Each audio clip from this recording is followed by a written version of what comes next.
e 30, onde o verbo prorizo aparece por 2 vezes. O verbo prorizo vem aqui e aparece por 2 vezes. Vamos ver se ele aparece com a conotação que lhe dão, que Sidney Collie dá, que Spurgeon dá, que a Confissão de Fé Batista dá, que Samuel Falcão dá, que Calvino dá. Vamos ver. E se for, a gente aceita. Se for, a gente aceita. Estamos aqui para aceitar a verdade, porque nós amamos a verdade. E nós sabemos, no verso 29, né? Porque os que de antemão ele conheceu, esses também predestinou para serem conformes à imagem do seu filho. Como é que está na Bíblia do irmão? Não é assim? A imagem do seu filho. Vejam só. Aos que de antemão ele conheceu. Ora, querido, Deus tem atributos que só ele tem. É por isso que ele é Deus. A presciência ou o conhecimento prévio é um deles. É um desses atributos. E usando esse seu atributo do conhecimento prévio, ele conheceu aqueles que invocariam o nome do Senhor Jesus. E os predestinou não para serem salvos, que o texto não diz isso. É mentira deslavada que o texto diga isso, porque o texto aqui está bem claro. Como é que o texto diz? Os que de antemão ele conheceu, usando o seu atributo do pré-conhecimento, esses também predestinou para quê? Para serem conformes à imagem do seu filho. E sabem, irmãos, sabem por que é que não existe nenhuma zoada dessa no Velho Testamento? Não existe essa zoada. Quando eu pergunto a um deles, eles não sabem responder. Quando eu pergunto a um deles, eles não sabem responder. Por que é que no Velho Testamento não tem nada disso? Porque para ser a imagem de Jesus, para que nós fôssemos a imagem de Jesus, primeiro Jesus teria que vir. Ou para que nós fôssemos a imagem do ungido de Deus, o Verbo teria que vir tomar um corpo físico e transformar-se no Salvador.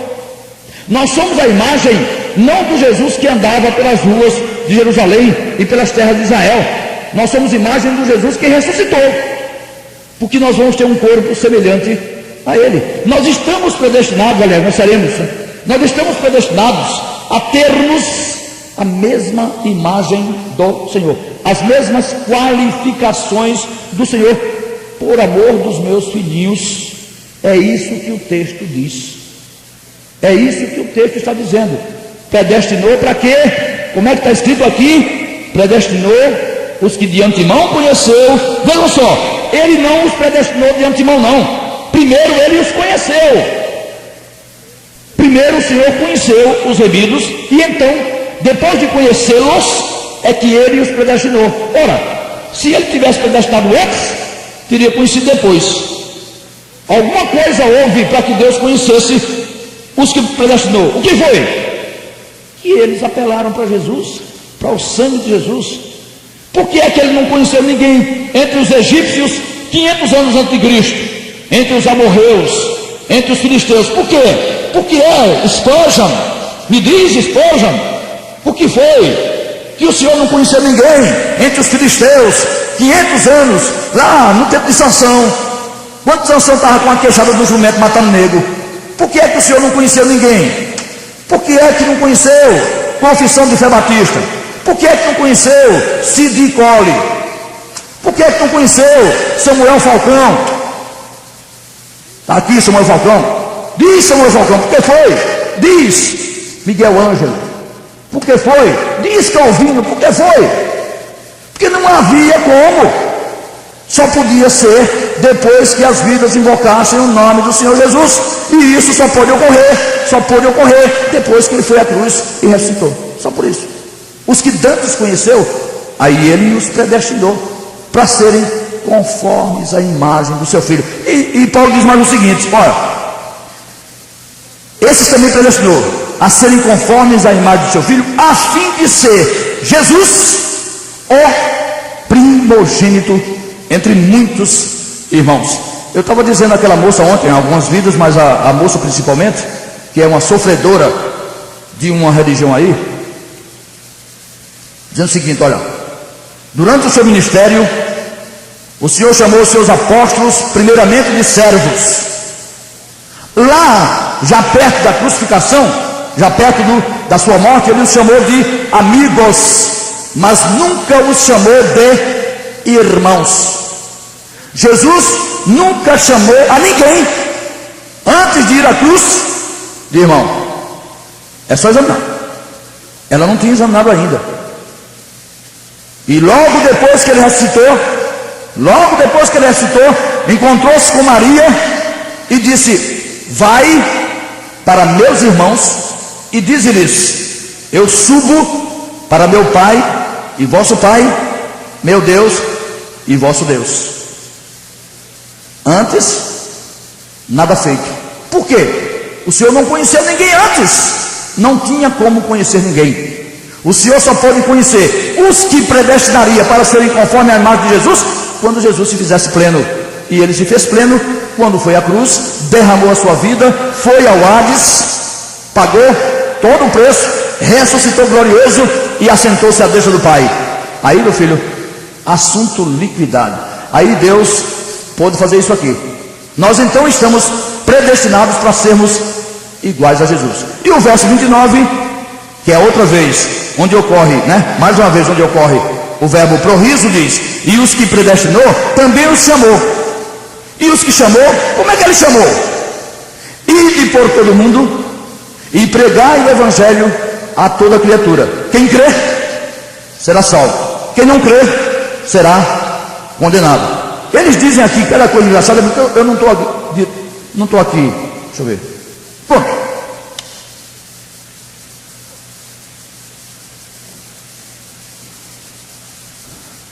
Nós somos, isso aqui é do pessoal daqui, de Caruaru, da turma da Reformada. Somos apenas emissários de Deus para levar o seu evangelho ao mundo, o qual pode ou não produzir salvação naqueles que ouvem, porque só poderá produzir salvação naqueles que foram predestinados. Não é isso que a Bíblia diz. Ide por todo mundo, Jesus disse diferente. Ide por todo mundo, pregai o evangelho a toda criatura. Quem crê será salvo, quem não crê. Mas quem não crê será condenado por quê? Porque é mau, porque é pecador, porque não cumpre o sábado, porque não cumpre o domingo, porque não paga o dízimo, porque não fala a língua. Por que será condenado? Porque rejeitou a Jesus. O Espírito disse: Jesus viria, como veio, e convenceria o mundo do pecado de não crer nele.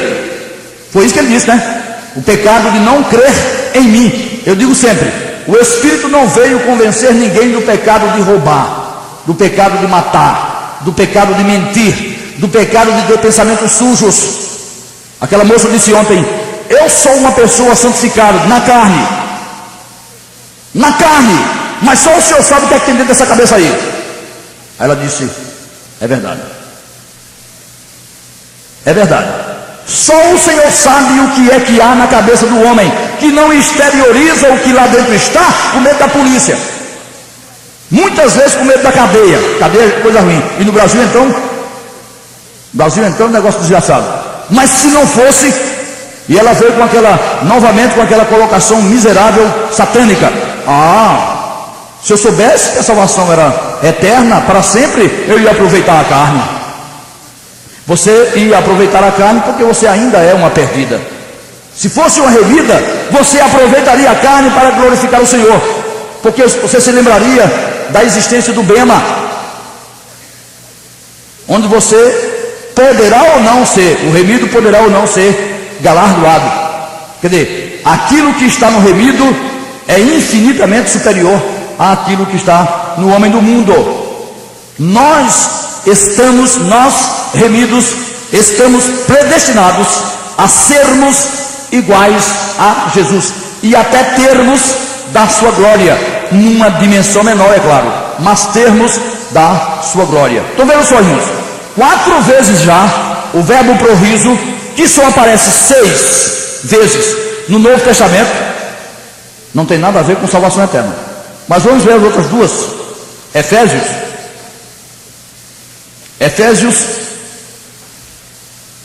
capítulo 1. Carta aos Efésios, capítulo 1. Vamos ser sinceros. Se houver uma vez em que o verbo signifique Deus escolheu alguém para salvação, nós vamos dizer isso e confessar a todo mundo. Erramos. Eu já disse aqui, já confessei a igreja aqui. Eu já bati, supliquei, orei, esperneei para ser batizado com o Espírito Santo, feito um abestalhado. Na década de 70 eu fiz isso. Na minha santa ignorância, eu cheguei a passar um dia inteiro trancado num quarto com 200 livros de tudo quanto foi de gente. Ernesto Nini, sei lá, a R. Torrey, lá vai para allá fora. Tudo que falava sobre batismo com o Espírito Santo, eu estava atrás, cotejando, mas o Senhor, na sua infinita misericórdia, disse: ô lesado, bota uma coisa na tua cabeça, quando tu invocasse o nome do meu filho, recebesse tudo, rapaz. Aí foi que eu fui vendo que, eita, isso é negócio que se faça não. Jejuando, passando fome, ele não era jejum, ele era passar fome. Passava horas seguidas, fechado lá dentro, televisão nem vê, comida menos ainda. Para quê? Para fazer aquela zoada. Sentir tremor, como quem está com maleta. Ficar tremendo, como quem recebeu o choque, né? E fazer aquela zoada. Rapaz, isso é obra da carne. O Espírito não age dessa forma não. Mas eu não tinha a convicção plena pelas Escrituras, e ia atrás da teoria. Como eu não tinha prática, ia atrás da prática dos outros. Para mim era teoria, para os outros era prática. Então para mim era teoria ainda. Ia atrás. Mas o Senhor, na sua infinita misericórdia, esclareceu e acabou. Não existe isso. Não existe batismo com o Espírito Santo como segunda vez. Não existe de jeito nenhum. Isso é balela. Isso é fantasia. Do mesmo jeito que é a tal da predestinação fatalista. Efésios capítulo 1. Verso 5.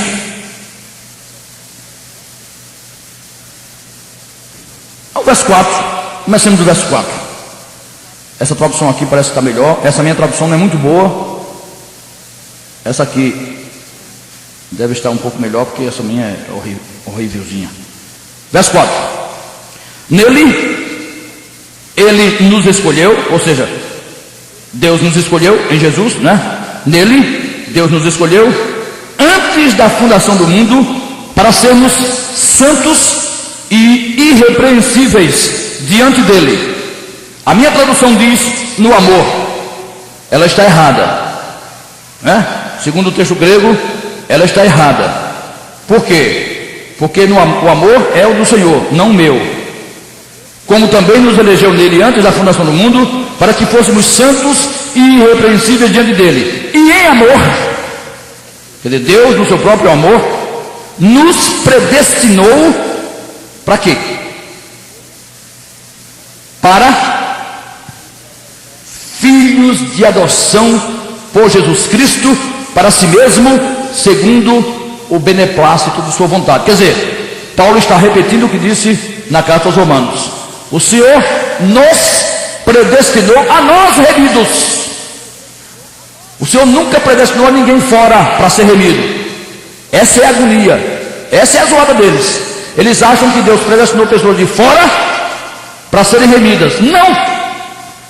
As 4 vezes em que o verbo prorizo tem conotação espiritual, ele significa Deus predestinando remidos para serem conformes à imagem do seu filho primogênito. Nós somos a sequência. Jesus é o primogênito. Até a cruz Jesus era o unigênito. Até a cruz Jesus era o único, o único filho, o primogênito. Depois da cruz ele passou a ser primogênito. Significa o primeiro de uma série de milhões, entre os quais estamos nós. Foi para isso que Deus nos predestinou. E nos predestinou para filhos de adoção por Jesus Cristo, para si mesmo, segundo o beneplácito da sua vontade. E a segunda citação é no verso 11.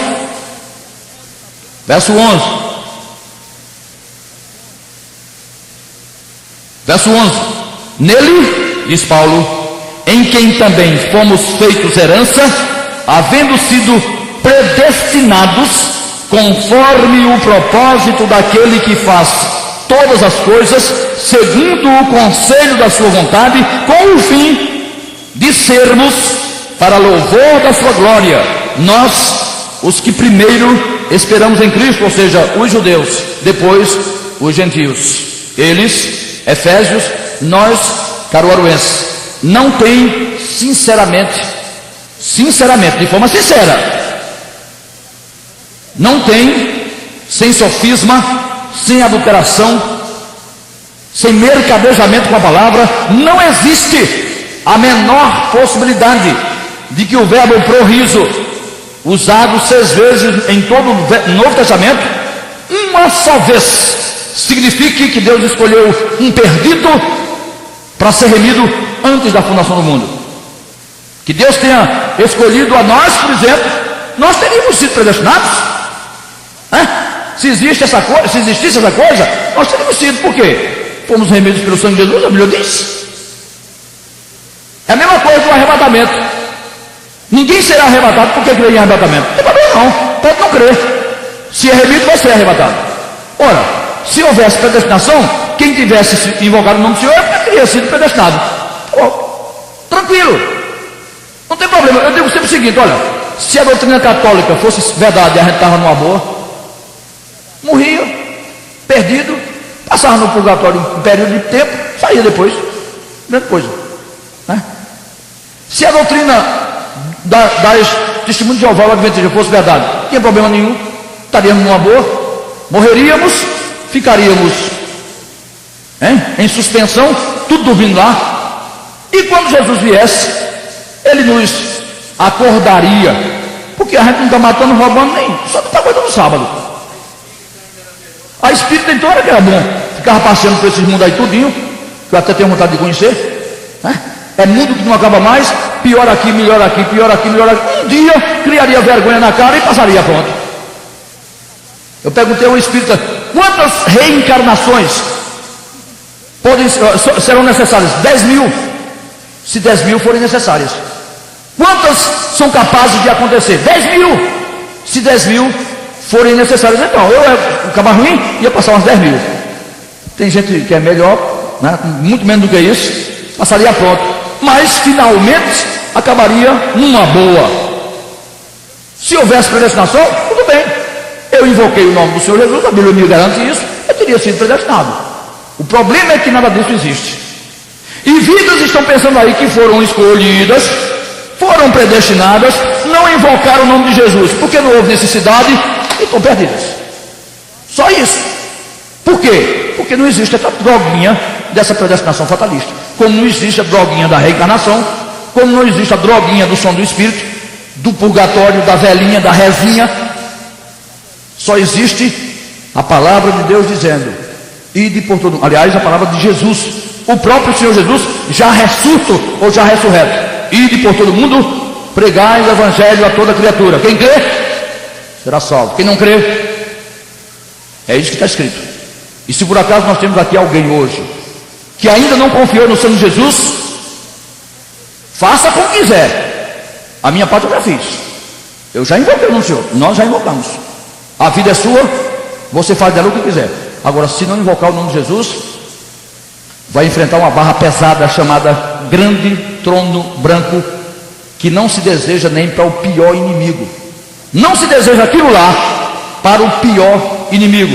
E é para onde os homens que não invocaram o nome do Senhor Jesus vão ter que ir. Mas para que isso? Para que esse sacrifício todo? Para que esse sofrimento todo? Se está à disposição o sangue de Jesus. Se as vidas têm à sua disposição o sangue de Jesus, invocar o nome dele. Eu disse à moça: invoca o nome de Jesus, acaba com esse sofrimento, acaba com essa agonia. Invoca o nome do Senhor e ele garante o resto. Amém.